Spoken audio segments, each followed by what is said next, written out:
Welcome to Sridevi kitchen. ఇవాళ మన శ్రీదేవి కిచెన్లో గుంట పొంగనాలు ఎలా తయారు చేసుకోవాలనేది చూసేద్దామా. అది నా స్టైల్లో.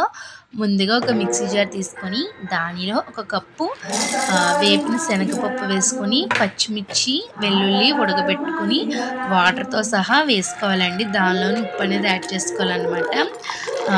వేసేసుకొని బాగా మిక్సీ పట్టుకొని మెత్తగా అయ్యే విధంగా చూసారా, ఈ విధంగా ఉండాలన్నమాట. తర్వాత మనం ఒక ప్యాన్ తీసుకొని దానిలో ఆయిల్ వేసి తాలింపుకి ఏవైతే వేస్తామో జీలకర్ర, ఆవాలు, ఎండుమిర్చి, కరివేపాకు వేసుకొని తాలింపు పెట్టుకొని ఈ చట్నీ అనేది అందులో వేసుకోవాలన్నమాట. బాగా వేడిగా వేసుకోకూడదండి, కొంచెం అడుగంటుతుంది అనమాట. చూసారా, పోపు పెట్టుకుంటే చాలా అంటే బాగుంటుంది అనమాట చట్నీ టేస్ట్ అనేది. అలాగే ఇప్పుడు మినప్పిండిలో రుచికి సరిపడ ఉప్పు కలుపుకోవాలండి. మనం దీనిలో కావాలితే క్యారెట్ తురుము, పచ్చిమిర్చి, ఆనియన్ ఇవి కూడా వేసుకోవచ్చు మనం తినే విధానాన్ని బట్టి. ఇప్పుడు గుంట పొంగనాలు పెనం ఏదైతే ఉందో స్టవ్ మీద లో ఫ్లేమ్లో ఉంచి ఇలా ఆయిల్ అంతా కూడా రాసుకోవాలన్నమాట. ఈ గుంట పొంగనాలు పెనం అనేది 2-3 సార్లు వాడితేనే కానీ రాదండి. కొత్త పెనం అన్నా సరే కొన్ని రావన్నమాట, అంటుకుపోతూ ఉంటాయి. చూసారా, నాది కూడా ఇంచుమించు అలాంటిది అనమాట. ఒక 3-4 టైమ్స్ యూజ్ చేశాను. అయినా సరే కొంచెం ఈ గుంట పొంగనాలు అనేవి రావడం కూడా కొద్దిగా ఇబ్బంది అయిందన్నమాట. చూసారా, ఇవంతటికి కూడా నూనె బాగా రాసుకోవాలని, కొంచెం ఎక్కువ వేసుకుంటే కొంచెం అంత ఇదిగా అంటుకోదన్నమాట.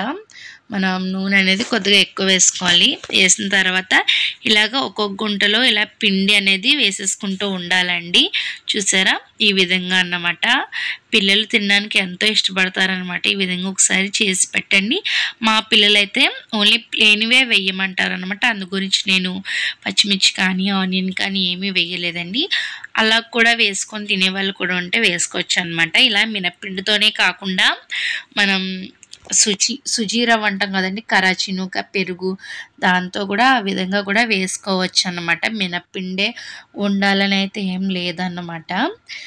మినప్పిండి బదులు మనం చాలా రకాలుగా కూడా వేస్తుంటాం కదా, ఆ విధంగా కూడా వేయచ్చండి.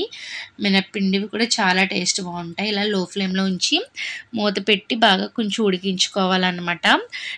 నేను మీకు వీడియోలో చూపించలేకపోయానండి, చాలా టైం పట్టిందనమాట రావడానికి. ఈ అట్లపుల్ల కాడుతో అనేది నేను తీస్తున్నాను అనమాట. చాలా జాగ్రత్తగా తీస్తే నాకు షేప్ అనేది చాలా పర్ఫెక్ట్గా వచ్చిందనమాట. ఎలాగైతేనో సాధించేసానండి. ఈ విధంగా మనకి గుంట పొంగనాలు అనేవి వచ్చేసాయి అనమాట. చాలా అంటే చాలా బాగున్నాయి. లోపలంతా కూడా చాలా పర్ఫెక్ట్గా అయితే ఉడికిందనమాట. పిల్లలు వీటిని ఎంతో ఇష్టంగా తిన్నారండి. చాలా అంటే చాలా బాగున్నాయి. టిఫిన్కే కాకుండా స్నాక్ టైంలో కూడా ఈ విధంగా పిల్లలకి చేసి పెట్టచ్చు అనమాట.